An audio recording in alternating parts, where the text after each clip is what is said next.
Tuhan, bukalah bibirku, agar mulutku memberitakan kemuliaan-Mu. Ya Allah, ingatlah aku sesuai dengan anugerah-Mu.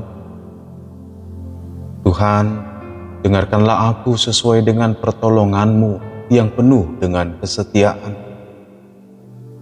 Kemuliaan bagi Bapa dan Anak dan Roh Kudus, seperti pada permulaan, sekarang dan dari kekal hingga kekal. Amin. Haleluya.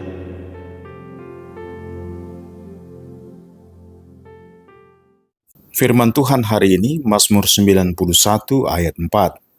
Dengan kepaknya, ia akan menudungi engkau. Di bawah sayapnya engkau akan berlindung. Kesetiaannya menjadi perisai dan penangkis. Kalau Anda diberi kuasa untuk menjadi penolong, dan karena engkau memiliki kuasa untuk menolong seseorang atau beberapa orang atau banyak orang, lalu datang seorang yang pernah mengkhianati atau sengaja menyakiti, menghina atau apapun itu, lalu minta pertolongan kepada Anda, kira-kira maukah Anda menolongnya? Puji Tuhan, kalau begitu Anda orang baik.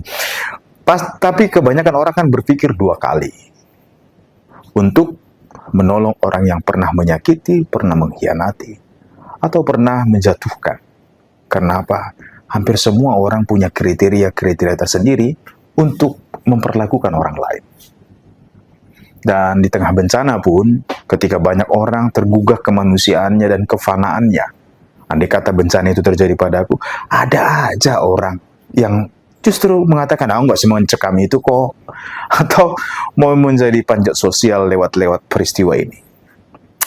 Bapak Ibu, mari kita lihat, andai kata kita bisa renungkan semua di Minggu Advent ini, kita semua, seberapa pantasnyakah kita untuk ditolong oleh Tuhan? Layakkah doa kita, jeritan kita, permohonan kita diindahkan oleh Tuhan? Bukankah dosa adalah pemberontakan kepada Tuhan?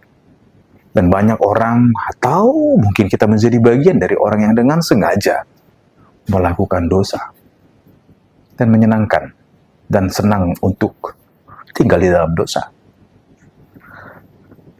Kesadaran akan kefanaan atau keterbatasan kita, ketidakmampuan dan ketidakberdayaan, dan ketika menyaksikan perbuatan Tuhan yang besar, yang lebih besar ternyata kasih-Nya, tentu akan membuat setiap kita sadar bahwa betapa kita membutuhkan Tuhan.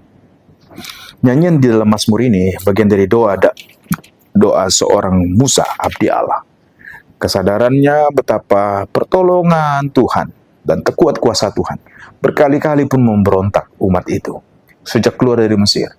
Tetapi ternyata kebesaran Tuhan terletak dalam kuasanya dan keinginan hati Tuhan untuk memberikan kehidupan, untuk menghidupkan kita di dalam kasih-Nya. Bapak Ibu jemaat kasih Tuhan, bukankah kalau kita sering sekali menjadi takut atau lebih takut kepada kuasa yang bisa mendatangkan celaka pada kita? Contohnya kalau kita ketemu harimau tiba-tiba, atau ketemu ular. Wow, tentu pasti kita bilang, kita akan gemetar dan gentar. Kenapa? Ini kuasanya besar, bisa mendatangkan maut atau celaka padaku. Batu bukankah juga bisa mendatangkan maut? Api juga.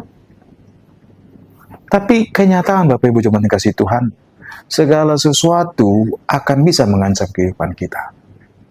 Tetapi tidak ada kuasa yang mampu memberi hidup dan ingin kita supaya hidup di dalam kuasa itu. Hanya Tuhan. Bukankah kalau demikian, alangkah bijaksananya kita lebih memilih untuk percaya pada pertolongan dan percayakan hidup kepada Tuhan yang berkuasa atas hidup atau mati, bahkan membangkitkan orang mati menjadi hidup. Lebih baik memohon pertolongan kepada Tuhan. dan dengan kesadaran tidak layak di hadapan Tuhan karena dosa dan pemberontakan, mari dengan rendah hati mau berubah. Ada hal yang menarik sekali ketika seorang perwira tentara Roma datang kepada Yesus dan mengatakan bahwa anak hambanya sakit. Dan Yesus mengajak, ayo ke rumahmu. Tapi orang itu mengatakan, aku tidak layak menerimamu di rumahku. Aku tidak layak menerimamu. Tapi berkatalah, berfirmanlah, sepatah kata anak itu pasti sembuh. Wow. Dan Yesus mengatakan, tidak pernah aku jumpai iman sebesar orang ini, padahal dia Gentiles, dia adalah orang asing. Bukan orang Yahudi, bukan orang yang mengenal Tuhan. Tidak ada kutemui iman sebesar orang ini dari antara orang Israel. Lihatlah Bapak Ibu jemaat kasih Tuhan. Karena begitu besar kasih Allah dan belas kasih-Nya. Tapi kesadaran tidak layak dan percaya akan kuasa firman itu lebih dari cukup. Karena Tuhan yang menjamin hatinya penuh dengan belas kasihan. Dan hidup mengarahkan hati kepada Tuhan adalah hal yang bijaksana. Dan nyanyian dalam Mazmur ini mengatakan, dengan kepatnya ia akan menudungi engkau seperti Raja Waling membuat tudung menudungi. Dan di bawah sayapnya engkau akan berlindung. Lebih baik berlindung pada Tuhan. Karena apa? Karena kesetiaannya, Allah yang setia itu. Dia yang akan membuat kita hidup. Oleh karena itu di minggu-minggu Advent ini, mari sadari kita perlu bertobat. Menyadari bahwa kita adalah orang yang fana, yang membutuhkan pertolongan Tuhan. Dan berserulah kepada Tuhan. Seraya kita juga mau mengubah diri untuk hidup di dalam Tuhan selalu. Tetap teguh di dalam Tuhan.